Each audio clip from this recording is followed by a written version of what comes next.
Sunday, November 12, 2006. The checkered flag will go to Tony Stewart. It may be the chase for the cup, but everyone's chasing defending champion Tony Stewart. I'm happy not having to be earning points against him because he'd be kicking everybody's butt right now. But Stewart isn't even eligible to win the championship.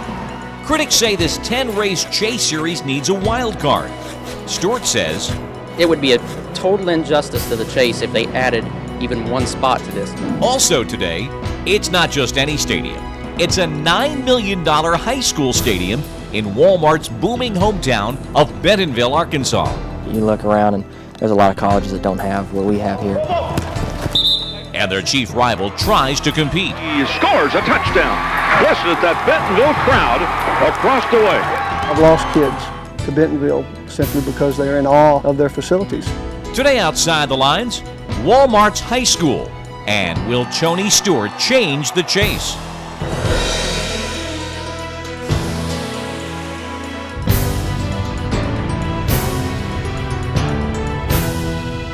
And now, reporting for Outside the Lines, Bob Lee. The hottest driver starts 23rd today in Phoenix as Tony Stewart looks to continue his remarkable run through a chase for the cup he can't even win. That's coming up. But we begin with a vibrant boomtown, home to the largest employer in the United States, in fact, largest in the world. Walmart is often a political target, criticized as not taking care of its employees. As Eric Adelson of ESPN, the magazine, now shows us, the question now seen through the prism of high school football may be whether the company and its employees have done too much. This is what you may expect to see in Northwest Arkansas. But this is what you will find. The region, once covered by farmland, is exploding in wealth and population. And the leader in the growth is the town of Bentonville, home of the world's largest retailer, Walmart. How in the world did something like this happen in Bentonville, Arkansas? Ed Clifford is president and CEO of the Bentonville Chamber of Commerce. His offices are located in the Bentonville Town Square, where Sam Walton's original 5 and dime storefront still stands. Clifford worked with Walmart for 17 years. In a town that started out with 2,300 people and now is close to 29,000 people and a daytime population of 50,000 people. Bentonville might as well be called Barrelville. And Clifford says there is a specific reason for the dramatic change. In 1992, when Sam died, companies began to locate people here because Walmart made a decision to deal only with officers of each of the companies so that the lines of communication would become quicker. Bentonville is growing by 1,250 people per month. Many of the new residents represent Fortune 500 companies that serve Walmart. What if you worried about moving to Arkansas and came right to the door of Gary Compton, the Bentonville school superintendent? One of my favorite lines is, our boys are not named Goober and Jethro, and our girls are not pregnant when they're 12 years old. This is very much an upscale community. A community that he felt would not be satisfied with a losing football program and a stadium with one toilet for an entire home team. And we talked about, what do you need to make this a great program, one that everybody will look at and say, I want to be like Bentonville. This is what Compton dreamed up.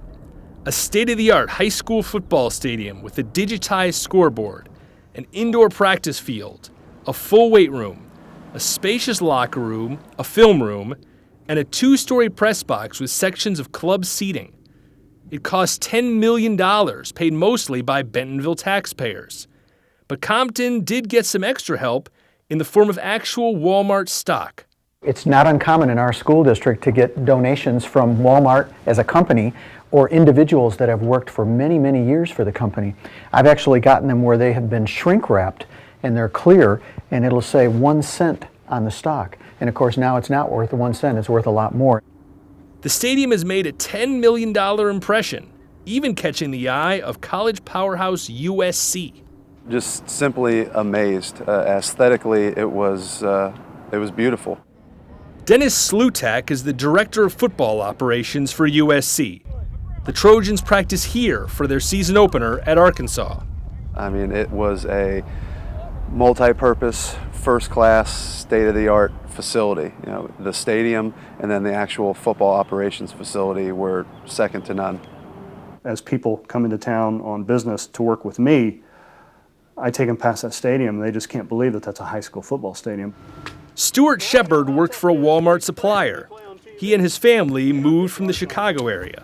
Why do you bring visitors past that stadium? You know, I guess there's a little pride. Even though I'm not a native, my family has kind of adopted this town as kind of our hometown, I guess, right now. But no one was happier about the stadium than the Bentonville Tigers themselves.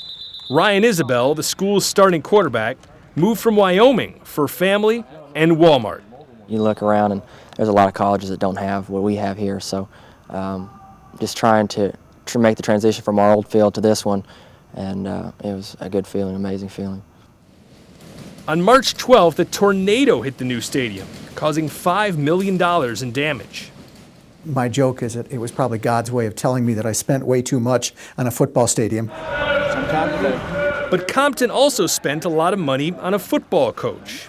We went out and hired the best football coach in the state of Arkansas, in my opinion, because we knew what we were doing and we knew what we wanted in that stadium.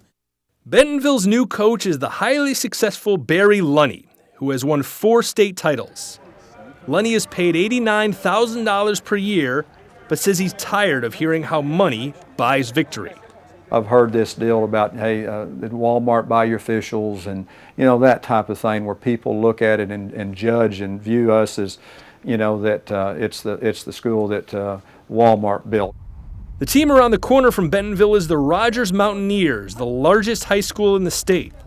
They play next door to a Tyson chicken processing plant. What's that smell? That's that Tyson smell. It smells pretty good sometimes whenever you're hungry and you're out here playing.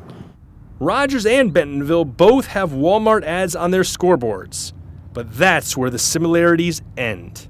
You know, they're just right there. So, you know, and knowing that they have that kind of facility and what we have, even though ours is not bad, it's certainly nothing that can compare to that. Ronnie Peacock's best player is the 6'7", 295-pound offensive tackle Lee Zimba. His dad works as a buyer for Walmart. Zimba admits it would have been hard to turn down Bentonville and its facilities if he had to decide again. They do have some nice facilities, and to be honest, I would take a hard look at it. You know, I know that I've lost kids to Bentonville simply because they've gone over there and they're in awe of their facilities.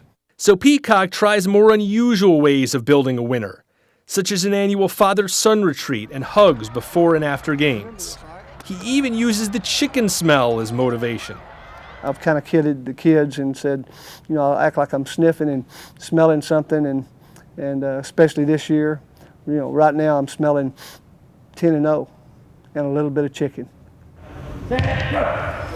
To get to 10-0, they have to go through Bentonville, ranked number 1 in the state by one major magazine. The showdown will be the biggest game in the history of Benton County.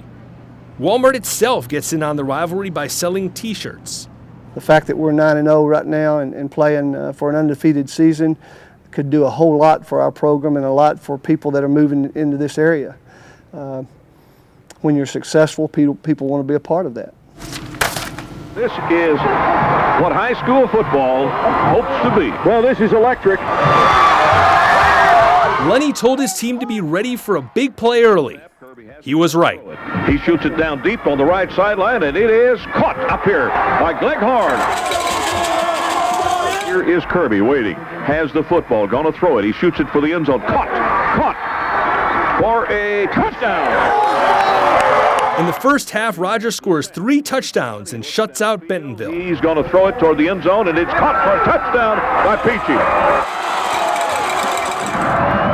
It is his. But in the second half, Bentonville strikes quickly. Out to the left side, man open, and he's got it for a touchdown. Isbell hands to Young, and Young goes down to the goal line, and he scores a touchdown. Bentonville comes all the way back, converting 3 fourth downs in the final minutes. He looks for the end zone, throws it on a fade pattern, and it is incomplete. Oh, it's caught. He caught it. Touchdown. Sensational catch. With 30 seconds left, Bentonville faces a do-or-die two-point conversion attempt. Chased. He tucks it in. He runs. He heads for the end zone. He's got it. He got it. He got it in there. Jiminy Christmas. I hope the stands don't cave in over there. Oh, my goodness. And this baby is going to overtime. Kirby underneath center. He sneaks it, and he goes into the end zone for the touchdown, and Rogers is on the board first in OT. He looks for the end zone, loops it to the end zone. It is caught for a score. Touchdown. 1st and 10. Isbell going to keep it himself. He's hit, and here's a flag down, a fumble maybe on the play. That's Rogers' ball, I think. And Rogers thinks Rogers got it. Yes, they do. And they do. Here is the play. Kirby will sneak it and score it. He goes. He's in there. He's in there. It's over. It's over. Bedlam. Rogers completed its first unbeaten season since 1978. Bentonville completed its first winning season in 5 years. Both teams made the playoffs. Some said it was the greatest game they had ever seen. And ironically, the rivalry will not last. Because of the incredible growth of the region, Bentonville and Rogers will split into 2 or more schools in the coming years. The battle for bragging rights is about to disappear. Walmart will continue to change Arkansas, but for Coach Peacock and the team by the chicken plant, How about those Mounties? one night can last forever.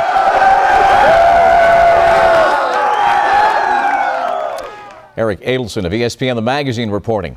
Walmart declined our request for an interview.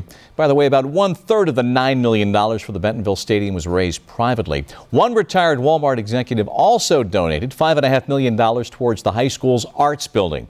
Friday night, Bentonville was upset in the first round of the state playoffs, while Rogers High School, making its first playoff appearance in 9 years, won its game 42-0.